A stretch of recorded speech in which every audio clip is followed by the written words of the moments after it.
Hello and welcome to Global Digest, your light-hearted look at current affairs around the world. I am Amma Marcus. Fierce protests across Kenya, a violent crackdown by police, and the worst unrest since President William Ruto came into power less than 2 years ago. But it was all triggered by the government's efforts to increase taxes to help cut national debt and pay back its lenders, including China and the International Monetary Fund. Well, President Ruto said yesterday he was prepared for a conversation with the thousands of young people who demonstrated around the country. Well, the demonstrators who started their protest on Tuesday claim that President Ruto's administration has reneged on its promise to cut living taxes and expenses. Let's listen in. I'm telling William Ruto, if you continue imposing taxes against the hustlers whom you swore to protect, time is coming that we are going to lead a serious revolution against your government, and we are going to make sure that we get you out of that office. Tunakufa, hatuwezi afford kula mara tatu kwa siku bwana. Hatukuli mara tatu. Sasa faida gani tuna respect Ruto? Ruto aende. Ruto go. Very peaceful. We don't have anything. We are just posting pictures, and you can see they're throwing tear gases, and we're holding nothing. So that just shows you how crazy they are. But I think it's time for Kenya to change, because they're used to our parents who just never questioned them. Our parents were scared of them. We are not scared of them. Well, so why has this bill brought so much anger, and what are the wider implications? Joining us this morning from Nairobi is Dr. Halkano Abdi Wario from the Institute of Security Studies. Hello, Mr. Wario. Thank you for joining us today. Thank you so much. Can you hear me? Yes, I can hear you. Thank you for joining us today. Good morning. Good morning. Happy to be here. I'm delighted to inform your audience about the ongoings in Kenya. In the last couple of days, especially from last Thursday onward, there's been an unprecedented level of public demonstration, especially being held by young people who are below the age of 40, who are popularly known as Generation Z here in Kenya. Unlike the demonstrations before, the level of interest by the younger people within the country on finance bill that is currently under debate has put the country's leadership under strict kind of measure.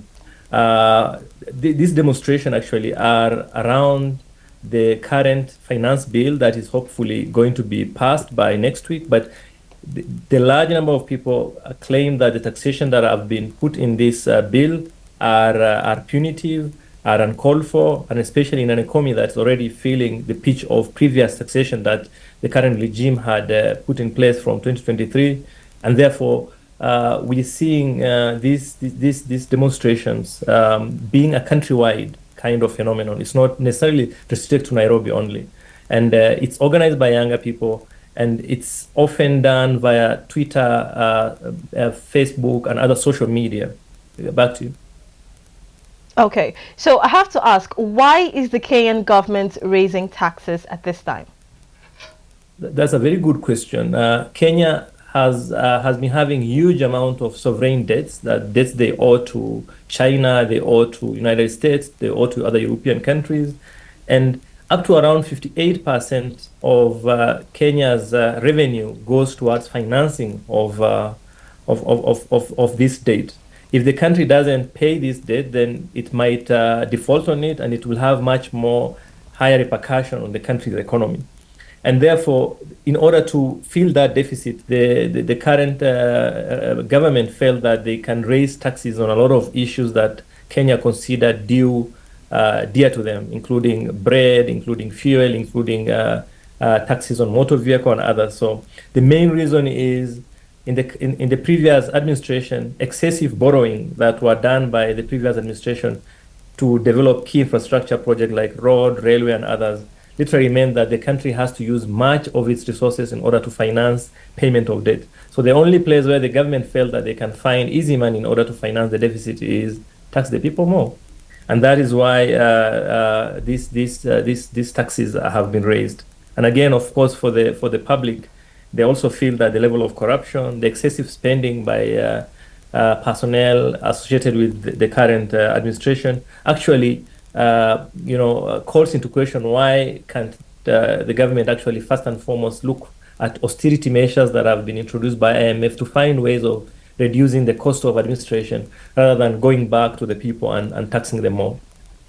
Okay, so let's look at the finance, economic situation that have led Kenya to this point. What do you think the government should have done better so it would not result in this current situation? There are a couple of things that economists have suggested as a way out of this. One of which is, how do you ensure that you cut down on government expenditure? For instance, there have been claims among the public that the president has visited over 62 countries in a span of 21 months. There's a lot of allocations that have been done to offices that were not necessarily elected, like the office of the spouse of the president, the spouse of the deputy president, the spouse of the cabinet secretary. Generally, there's a feeling that if the expenditure within the larger government, activities are done better, then there's a way in which the country will have done better. Again, one of the areas that will have formed a good way to address this is when the government entered into agreement with International Monetary Fund, they should have negotiated for a better way of payment of debts and also the tax regime that they can introduce. At the moment, it looks as if much consultations were not done, both with the international lenders that had given the government money, the international monetary funds that have called for introduction of strict austerity measures, and again, the public participation on what are possible areas where the government can find funds in order to finance the deficit that they face. So in the end, what we felt was the larger public expressed dissatisfaction with introduction of wide raft of taxes. And these taxes were not just introduced in 2024, 2025 budget, but were introduced in the first budget that were done by the current government. This is a government that came into power on a very pro-poor agenda, and they came into power by trying to lift the affairs of the common people. We call them here in this region wananchi, and so the president appealed to border riders like the Nigerian version of Okada, the people who usually manage the public taxis, the women who sell vegetables in market. So it came on a platform of trying to raise the living standards of the ordinary people. And in fact, when you look at the campaign rhetorics of the current government, it was so much pro-poor that there's a big narrative around the hustler, around the common people who wanted to be uplifted out of it. Then just a couple of months into power, when the first budget came, we saw a complete turnaround where we saw introduction of the housing tax and a number of other taxes. Then this year, the new finance bill, in order to look at how the government can continue to raise funds, introduced even much more taxes. So the general atmosphere felt that there's wide range of public outcry around the complete turnaround between the campaign promises vis-a-vis the actual running of the administrative structures in Kenya. Okay, so let's take a look at the Finance Bill of 2023. Well, we saw that taxes were imposed on various items, which included housing. Well, these new taxes are targeting other sectors like imported goods and petroleum products. Now, how does the government decide what to tax in its latest effort to raise revenue? One of the ways I look for funds is tax the things that are commonly used by many people. So they will go for milk. They'll go for bread, they'll go for sugar, they'll go for fuel, because the economies of scale means that if you can add 1 shilling or a couple of naira in the case of Nigeria, then you can get much more number of funds that can easily be done. But then if you look at the current proposal, there were a lot of taxes that had implication on importation of goods. For instance, there is an introduction of something called eco tax, where goods that are manufactured from outside that has implication on environment attracted huge amount of taxes, and these affects common things like diapers that children use, mothers and use in order to keep their children, sanitary needs of their children. So issues such as sanitary pads for women and girls that are often imported from outside are attracting much more taxes. The government even proposed that every person who owns private car must pay 25% of their car value every year as part of motor vehicle tax. This is unprecedented anywhere in this region. So you can imagine every year when you go and renew your insurance, you're expected to pay 25% of the value of your car to the government as part of motor vehicle tax, just to own your car. There was also a very punitive introduction of the national government, the National Revenue Authority, called Kenya Revenue Authority, that collects taxes. They were asking to have access to taxpayers' data. So in case you transact on mobile money transfer, the government needs to know, where did you get this money from? Did you pay tax on it? So allowing government entities to bypass the personal, private data protection laws in order to have access to the transaction that individuals do on every basis, of which a lot of this money have already been taxed, salaries, money you could be sending to your relative somewhere else, or money that you receive from your relative from outside that already attracts taxes. So there were quite huge range of taxes, including on petroleum products and others. By and large, again, there were also allocations for renovation of state lodges. So, for instance, our current president and also the former president always had access to a number of state houses across the country. So there were a lot of money that were allocated towards renovation of this. A lot of money allocated towards renovation of the house of the deputy president, for instance. But when you look at now the allocation for other very priority areas, such as school feeding programs, such as education, such as intern, medical students who finish and who want to become doctors, almost all these are being contested, while at the same time we've seen excess focus on recurrent expenditures that are not necessarily of interest. So, Dr. Wario, you have listed a couple of taxes in the past and, of course, the current ones. But what exactly about these new taxes is prompting such a response, considering other taxes did not incite this kind of similar reaction? So, if you can put it into perspective, is when the new government came into power in September 2022, they came on a platform of trying to address this issue.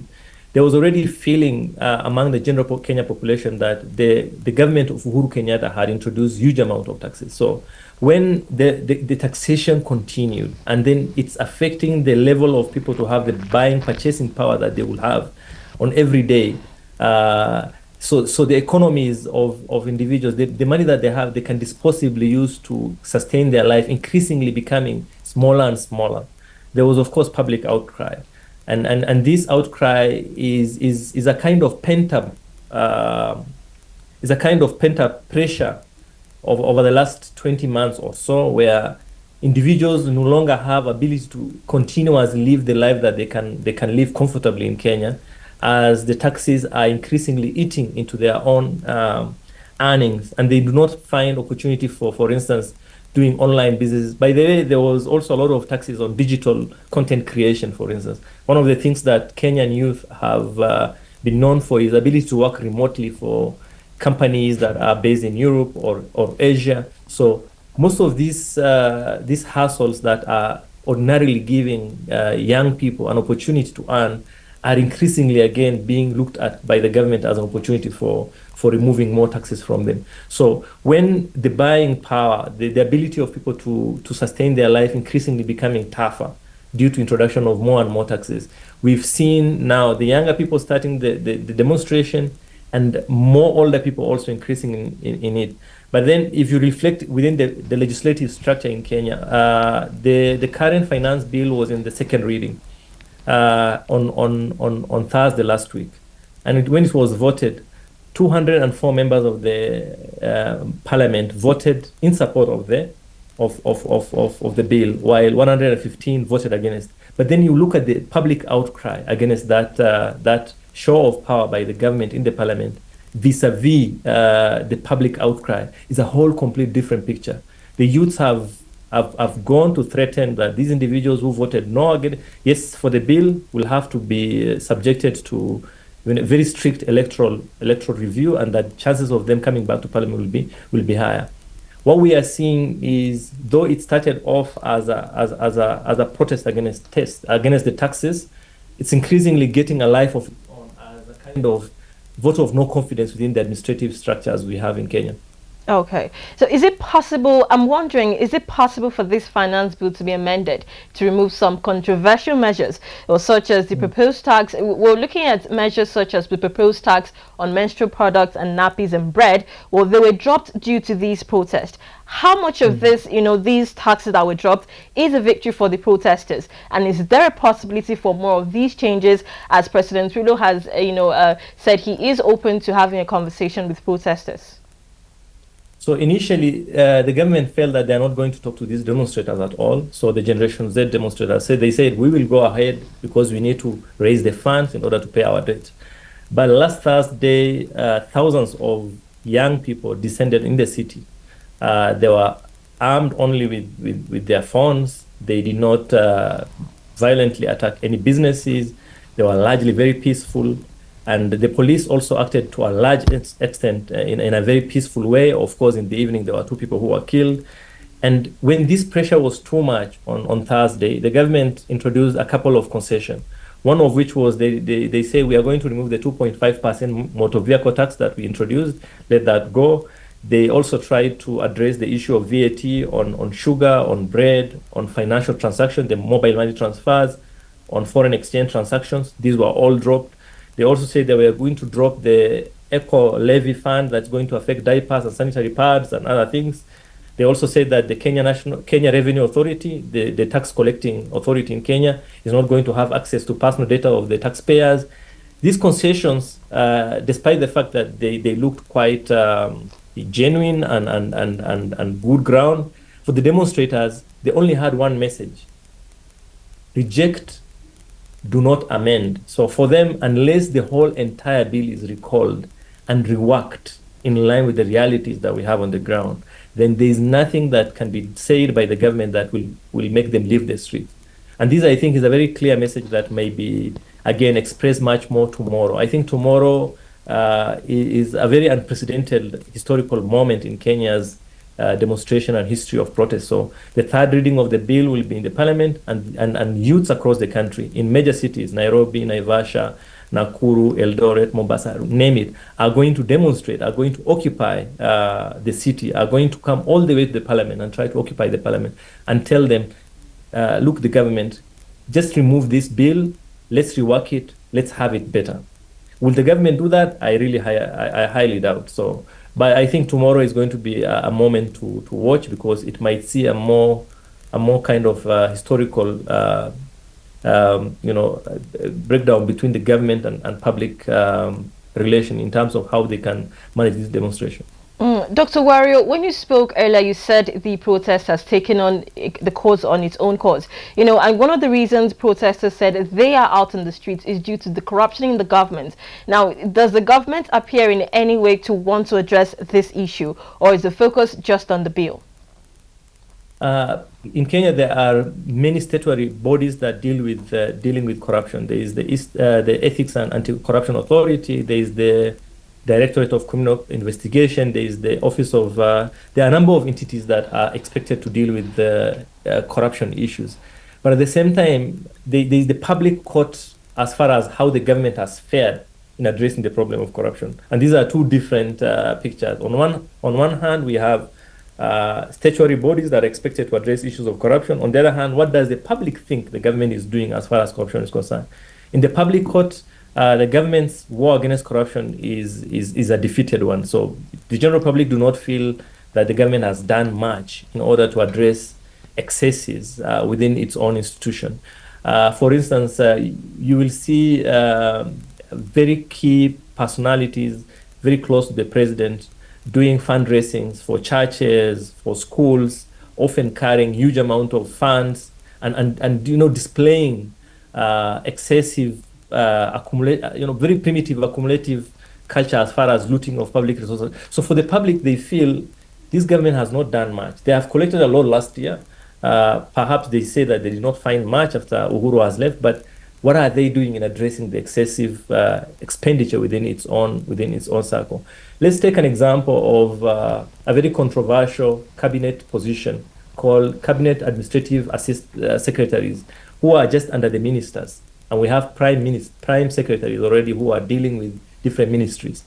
So the government, for instance, forcefully passed over 30 or 40 administrative posts under the ministers in order to fund individuals who are very close to them during the election period. So for a country that already is trying to address ways of collecting more funds, and on the other hand, the public do not feel as if much has been done. One of the areas, for instance, the public outcry is also very much prominent is when key government officials, including the president, will do huge number of international travels or host huge number of international presidents and prime ministers to come in the country for an economy that is expected to be on recovery mode. So the picture that we see is, on one hand, in the eyes of the youth, they feel that excessive spending is done. Again, key government officials are also flossing wealth that they are quickly accumulating within the few period they have been in power, and they feel the corruption war has not been, fought very well. So these protests, which started last Tuesday, has resulted in 2 fatalities, and there are reports that live bullets were used, with police being criticized for their use of force. However, how does this compare to other cases worldwide where police use of force is being criticized? Yeah, so 2 people died, 2 young men died on Thursday evening. That was around maybe 8 p.m. in the evening, after the parliament had voted overwhelmingly to pass the bill. And there were confrontation throughout the day in and around the parliament, in and around other critical infrastructures in Nairobi. In comparison with previous engagement between the public and the police, maybe the excesses were not as much as that, but at the same time, the level of violence that was often meted by the police against these peaceful protesters can be considered to be worrying. There were statements from the African Union. There are also condemnation from the Amnesty International and other human rights bodies about how the police have actually been the main cause of violence rather than the protesters. And again, unlike other previous demonstrations in Kenya and perhaps in most parts of the world, these protesters have been largely peaceful, and have relied on the power of the camera in order to broadcast their protest to the world. So, but again, the hard-handedness has been felt, especially after the violence, after the protest. So over the weekend, there have been a number of arrests of the people whom they consider to be the key leaders of this demonstration. Some have been held incommunicado and then released. Others have been in police cells and have been released on bails. But we are seeing from the perspective of analysis that these excesses are not in any way reducing the ability of these youth to demonstrate. In any case, it may make the violence to become much more pronounced. In comparison with other countries, perhaps I think this is a lesson that the younger people can always rely on, as far as using ways of mobilizing on social media and being non-violent, but at the same time expressing their political will in a way that is legitimate, in a way that is again authoritative, speaking to those in power. So let's go back to the economy now. What are the potential consequences for Kenya if it fails to repay this loan? Key thing first, if this bill passes, chances of this demonstration going on is very high, and this may again translate into a kind of less and less support for the government over the years, and perhaps as a government that will want to ask for re-election next election 2027, they might face very hostile electorate that may not want to vote for them again. On the other hand, Kenya is a very regional hub for big companies across the world. So a lot of investors may feel that this might not be a very interesting economy to invest in, and therefore we may see over time, people who want to take their money elsewhere or become jittery around the Kenya's economy. And again, this might have very direct bearing on our foreign exchange. For instance, the Kenya US dollar exchange at the moment is extremely favorable. It has come down by over 30 shillings over the last couple of months. So the investor confidence may be something that's at stake. But again, at the same time, if this bill is revised in a way that is in line with the public understanding of how taxes can be collected, we might have a very vibrant understanding of how the economy can again grow. But one thing I think that has been made very clear is the young people are increasingly interested in matters of economy and politics at a level that has not been witnessed before. Okay. Dr. Wario, thank you for joining us this morning and giving us those updates. We really appreciate you. Thank you. Okay. Well, joining us from Nairobi, Kenya was Dr. Halkano Abdi Wario. He is from the Institute of Security Studies, and he was giving us an update on the current situation on the protest in Kenya.